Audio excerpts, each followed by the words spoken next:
നിറവ് YouTube ചാനലിലേക്ക് എല്ലാവർക്കും നമസ്കാരം. ഞാൻ ഒരു ഇമ്പോർട്ടൻറ്റ് ന്യൂസുമായിട്ടാണ് വന്നിരിക്കുന്നത്.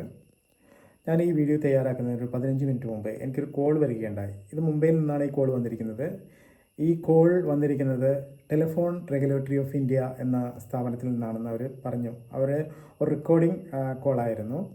അങ്ങനെ അവർ എന്നോട് പറഞ്ഞത്, അവർ സംസാരിച്ചിരിക്കുന്നത് എങ്ങനെയാണ്: നിങ്ങളുടെ നമ്പർ ഉടനെ തന്നെ വെരിഫൈ ചെയ്തില്ലെങ്കിൽ നിങ്ങൾ ഉപയോഗിക്കുന്ന എല്ലാ നമ്പറുകളും ക്യാൻസലായി, നിങ്ങളുടെ പേരിലുള്ള എല്ലാ നമ്പറുകളും ക്യാൻസലാകുന്നതായിരിക്കും. അത് 2 മണിക്കൂറിനുള്ളിൽ. എന്നോട് കസ്റ്റമർ കെയറുമായിട്ട് കോൺടാക്ട് ചെയ്യാൻ പറഞ്ഞിരിക്കുകയാണ്. അപ്പോൾ ഞാൻ കസ്റ്റമർ കെയറുമായിട്ട് കോൺടാക്ട് ചെയ്തു. കസ്റ്റമർ കെയറിൽ ഞാൻ വിളിച്ചപ്പോൾ ഉടനെ തന്നെ അവർ ഫോൺ എടുത്തു.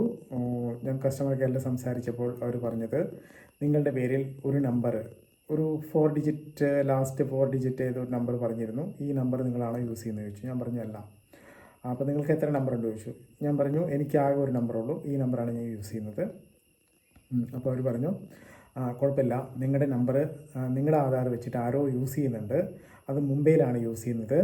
അപ്പോൾ അതുകൊണ്ട് ഉടനെ തന്നെ അത് വെരിഫൈ ചെയ്തില്ലെങ്കിൽ നിങ്ങളുടെ നമ്പർ 2 നമ്പർ ക്യാൻസൽ ആവുമെന്ന് എന്നോട് പറഞ്ഞു. അപ്പോൾ ഞാൻ പറഞ്ഞു ഓക്കെ, അതിനിപ്പോൾ ഞാൻ എന്താണ് ചെയ്യേണ്ടത് ചോദിച്ചു. ഞാൻ വിചാരിച്ചത് റിയൽ ആണെന്നാണ് വിചാരിച്ചത്. അപ്പോൾ അവർ പറഞ്ഞു കുഴപ്പമില്ല, ഞങ്ങളത് സോൾവ് ചെയ്തോളാം. ഞങ്ങൾ മുംബൈ അന്തേരി പോലീസ് സ്റ്റേഷനുമായിട്ട് കോൺടാക്റ്റ് ചെയ്ത് നിങ്ങൾക്ക് കണക്ട് ചെയ്ത് തരാം, അവരുമായിട്ട് സംസാരിക്കൂ. നിങ്ങളവരെ റിപ്പോർട്ട് ചെയ്ത് കഴിഞ്ഞാൽ അവരത് സോൾവ് ആക്കി തരുമെന്ന് പറഞ്ഞു. അപ്പോൾ ഞാൻ എന്ത് ചെയ്യണമെന്ന് ചോദിച്ചു. നിങ്ങൾ 2 മണിക്കൂറിനും ഉള്ളിൽ അന്തേരി പോലീസ് സ്റ്റേഷനിൽ ഹാജരായി നിങ്ങളവിടെ റിപ്പോർട്ട് കൊടുക്കണമെന്ന് പറഞ്ഞു. ഒരു കാരണവശാലും എനിക്ക് അവിടെ എത്താൻ കഴിയില്ല എന്ന് എനിക്കറിയാം. ഞാൻ അവരോട് പറഞ്ഞു, ഞാൻ ഇവിടെ അടുത്തൊന്നുമല്ല, ഞാൻ കേരളത്തിലാണ്, ഇവിടെ നിന്ന് അവിടെ എത്താൻ 2 മണിക്കൂറിന് എത്താൻ സാധിക്കില്ല എന്ന് ഞാൻ പറഞ്ഞു. അപ്പോൾ അവർ പറഞ്ഞു കുഴപ്പമില്ല, പോലീസ് സ്റ്റേഷനുമായിട്ട് കണക്ട് ചെയ്തിട്ട് ഞങ്ങൾ സോൾവ് ആക്കി തരാം എന്ന് പറഞ്ഞു. അവർ പറയുന്ന പോലെ നിങ്ങൾ നീങ്ങിയാൽ മതി എന്ന് പറഞ്ഞു. ഞാൻ പറഞ്ഞു ഓക്കെ എന്ന് പറഞ്ഞു. അങ്ങനെ ഞാൻ ആദ്യം അവരോട് ചോദിച്ച് നിങ്ങൾ ആരാണ് സംസാരിക്കുന്നത്. അപ്പോൾ അവർ പറഞ്ഞു വിശ്വാസ് ശർമ്മ എന്നാണ് പറഞ്ഞത് പേര്. അവരുടെ കോൺടാക്ട് നമ്പർ ചോദിച്ചപ്പോൾ കോൺടാക്ട് നമ്പർ അവർ തന്നില്ല. അപ്പോൾ ഞാൻ പറഞ്ഞു വേണ്ട, കോൺടാക്ട് നമ്പർ വേണ്ട, ഓഫീസിൻ്റെ നമ്പർ തരാൻ പറഞ്ഞു. അപ്പോൾ ഒരു office number, customer care number തരാൻ പറഞ്ഞു. ഒരു നമ്പർ തന്നില്ല. നിങ്ങൾക്ക് എന്തെങ്കിലും സംസാരിക്കുകയാണെങ്കിൽ പോലീസുമായിട്ട് ഞങ്ങൾ കണക്ട് ചെയ്ത് തരാം,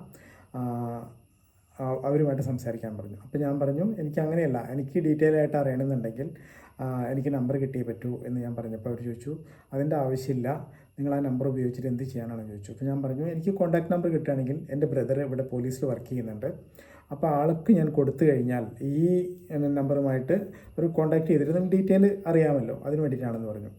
അത് പറഞ്ഞതും അവർ ഫോൺ കട്ട് ചെയ്തു. അപ്പോൾ ഇതിൽ നിന്ന് നിങ്ങൾ മനസ്സിലാക്കേണ്ടത് എന്താണ്, ഇതൊരു സ്കാമാണ്. അപ്പോൾ ആരും ഇത്തരത്തിൽ ഒരു നമ്പർ, നിങ്ങളൊരു വോയിസ് റെക്കോർഡ്, ഒരു ഇതേമാതിരിയുള്ളൊരു കോഡ് വരികയാണെങ്കിൽ നിങ്ങൾ കസ്റ്റമർ കെയറുമായിട്ട് ബന്ധപ്പെടേണ്ട, നിങ്ങൾ അതിനെക്കുറിച്ച് പേടിക്കുക വേണ്ട, ഇതൊരു സ്കാമാണ്. അപ്പോൾ എനിക്ക് വന്ന നമ്പർ ഞാനിവിടെ പറയാം: 94 75 75 19 40 9475751940. ഈ നമ്പറാണ്.